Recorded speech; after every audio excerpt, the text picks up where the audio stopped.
এক কুকুর পশুরাজ সিংহের কাছে গিয়ে বলল, হে পশুরাজ, আমার নামটা বড় খারাপ ও অসুন্দর, আপনি আমার নাম পাল্টে দিন। সিংহ বলল, তুমি তো বড় লোভী, এ নামই তোমার জন্য উপযুক্ত।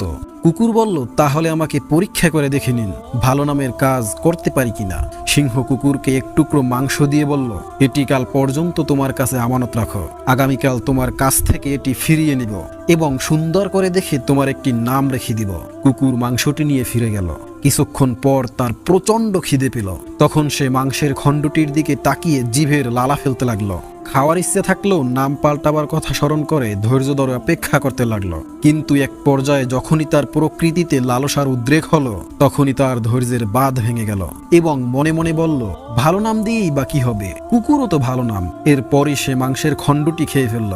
যারা স্বার্থের খাতিরে নিজেদের হীন চরিত্র বদলাতে পারে না, এমন অসৎ চরিত্র লোভী ও নিচু মানুষদের উদাহরণ